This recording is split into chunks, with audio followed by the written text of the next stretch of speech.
নমস্কার বন্ধুরা, ইটস লাভ চ্যানেলে আপনাদের সকলকে জানাই সাদর আমন্ত্রণ।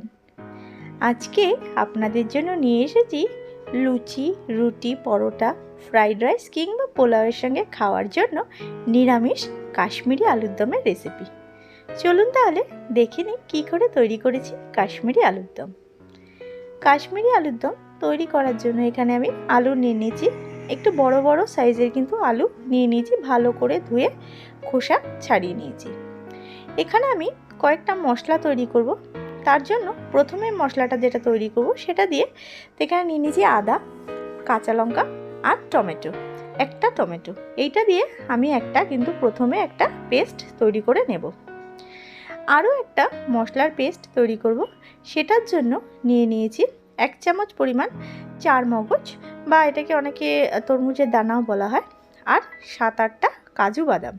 এই দুটো কিন্তু আলাদা আলাদা পেস্ট তৈরি হবে। আলুগুলোকে সিদ্ধ করার জন্য আমি জলের মধ্যে দিয়ে নিয়েছি, সামান্য একটু নুন দিয়ে আলুগুলোকে হালকা একটু ভাপিয়ে নেব। আলুগুলো ভাপানো হয়ে গেছে, এবার ভাজার পালা। তার জন্য কড়াইতে আমরা সর্ষের তেল গরম করলাম। তেল গরম হয়ে আসলেই আমরা আলুগুলোকে ভাজার জন্য দিয়ে দিচ্ছি। একবারে কিন্তু সব আলু দিয়ে আমি একসঙ্গে ভাজিনি, দুটো ব্যাচে আমি আলু নিয়ে ভাজেছি। আলু ভাজার সময় সামান্য একটু লবণ ব্যবহার করবেন। যদিও আমি সিদ্ধতে একটু লবণ দিয়েছি, তবুও ভাজাতে হালকা একটু লবণ এবং সামান্য একটু হলুদ দিয়ে আলুটা কিন্তু ভেজে নেব। নুন আর হলুদ দিয়ে আলুটাকে লাল করে কিন্তু ভেজে নেব। তাতে কিন্তু আলুটা ভাপানোতে কিছুটা সিদ্ধ হবে এবং ভাজাতেও কিছুটা সিদ্ধ হয়ে যাবে। লাল করে আলুগুলো ভাজা হয়ে গেছে, দেখতেই পাচ্ছেন। এবার আলাদা একটা পাত্রে আমি আলুগুলোকে প্রথমে তুলে রেখে দেব।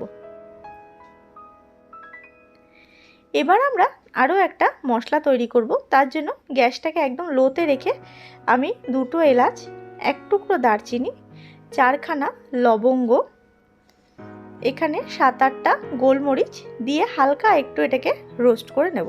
খুব বেশি কিন্তু রোস্ট করব না, হালকা একটু রোস্ট করে নেব। সবার প্রথমে কিন্তু যে মশলাগুলো দিলাম আগে এগুলোই দেবেন। তারপরে হালকা একটু রোস্ট এটা হয়ে গেলে গ্যাসের ফ্লেমটা কিন্তু একদম লোতে দেওয়া আছে। তার মধ্যে আমরা দিয়ে দিলাম 1 চামচ পরিমাণ মৌরিটা কিন্তু দিয়ে হালকা একটু গরম করলেই হয়ে যাবে, খুব বেশি মৌরিকে ভাজার প্রয়োজন নেই। এটা দিয়ে আমি একটা ভাজা মশলার গুঁড়ো তৈরি করে নেব। এবার একটা বড় পাত্রের মধ্যে আমরা নিয়ে নিচ্ছি জল ঝরানো টক দই। আমি 2.5 চামচ পরিমাণ জল ঝরানো টক দই নিয়েছি। আপনারা চাইলে কিন্তু টক দইয়ের জলটা একটু ঝরিয়ে তারপরেই ব্যবহার করবেন, একেবারে ড্রাই হলেই ভালো হয়।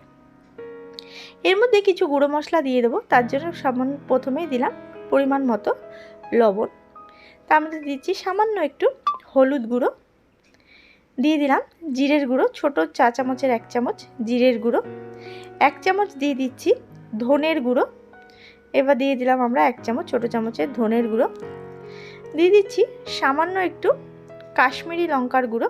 এটা কালারের জন্য দিচ্ছি, ঝালের জন্য কিন্তু নয়। সামান্য একটু কাশ্মীরি লঙ্কার গুঁড়ো দিয়ে দিলাম। সবার শেষে এর মধ্যে দিয়ে দিচ্ছি হলো গরম মশলার গুঁড়ো। এখানে আপনারা চাইলে কিন্তু গরম মশলা গুঁড়ো করেও দিতে পারেন। সমস্ত গুঁড়ো মশলাগুলোকে আমরা ভালো করে দইয়ের সঙ্গে ফেটিয়ে নেব। খুব ভালো করে দইয়ের সঙ্গে আমরা গুঁড়ো মশলাগুলোকে মিশিয়ে নেব, যাতে দইয়ের মধ্যে কোনো দানাদার বা লাম্পস না থাকে।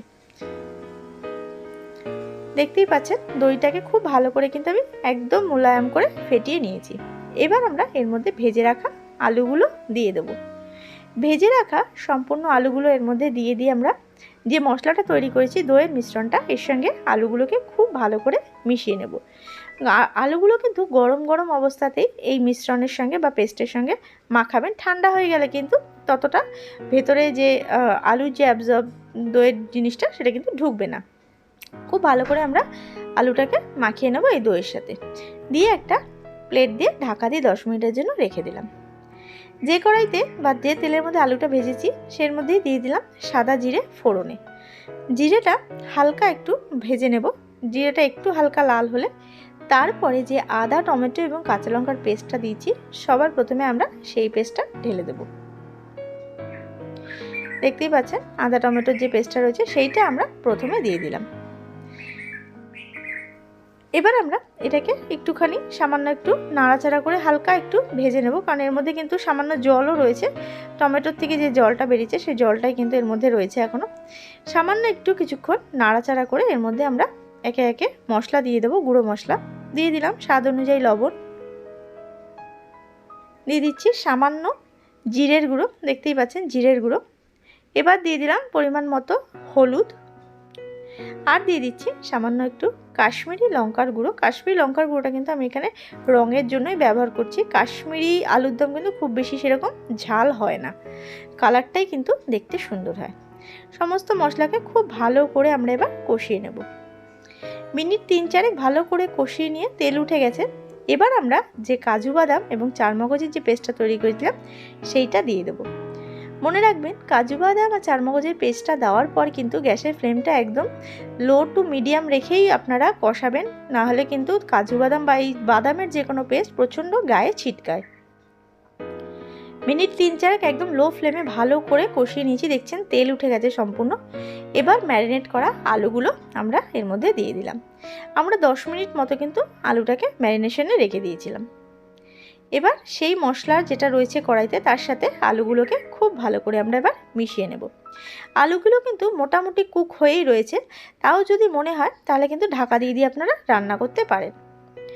পরিমাণ মতো একটু জল দিয়ে দিলাম। কাশ্মীরি আলুর দমে কিন্তু খুব বেশি ঝোল থাকে না, যতটুকু ঝোল প্রয়োজন হবে একটু গ্রেভি সেই অনুপাতে কিন্তু আপনারা জলটা দেবেন। জলটা দিয়ে আমরা মিডিয়াম হিটে এটাকে একদম ঢাকা দিয়ে রান্না করব, যাতে যতটুকু আলু সিদ্ধ হওয়া বাকি আছে সম্পূর্ণটা তাতে সিদ্ধ হয়ে যাবে। 10 মিনিট পর ঢাকা খুলছি, দেখতেই পাচ্ছেন পুরো একদম তেল উঠে গেছে। এবার যে আমরা গুঁড়ো মশলাটা গুঁড়ো করে রেখেছিলাম গরম মশলাটা, সেটা কিন্তু আমরা এর মধ্যে এবার দিয়ে দিলাম। 1.5 চামচ পরিমাণ গুঁড়ো গরম মশলাটা আমরা ব্যবহার করলাম। এবার আমরা এর মধ্যে দিয়ে দিচ্ছি কসৌরি মেথি। কসৌরি মেথিটা দেখতেই পাচ্ছেন 1 চামচ পরিমাণ নিয়েছি। এটাকে একটু হাতের সাহায্যে একটু ক্রাশ করে নেব, তাহলে কিন্তু কসৌরি মেথির যে ফ্লেভারটা এবং সেন্টটা খুব ভালো ওঠে। সবার শেষে দিয়ে দিচ্ছি কসৌরি মেথি। এটা কিন্তু অবশ্যই কাশ্মীরি আলুর দমে আপনারা ব্যবহার করবেন, নাহলে কিন্তু সেই ফ্লেভারটা কাশ্মীরি আলুর দমের আসবে না। এই দুটো সিক্রেট মশলা দিয়েই কিন্তু আজকের এই কাশ্মীরি আলুর দম জাস্ট দুর্দান্ত এবং ফাটাফাটি হবে। একবার বাড়িতে অবশ্যই ট্রাই করবেন। কসৌরি মেথি এবং ভাজা মশলাটা দেওয়া হয়ে গেলে কিন্তু একটু নাড়াচাড়া করলে তৈরি হয়ে যাবে আমাদের কাশ্মীরি আলুর দম।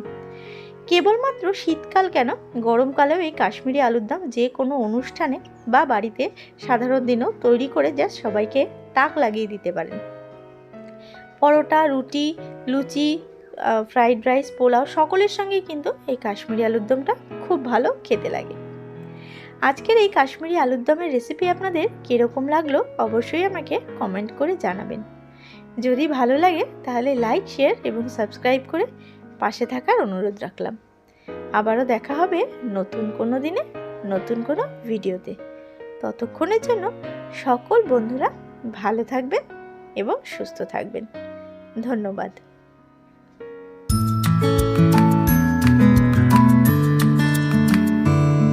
Audio Jungle।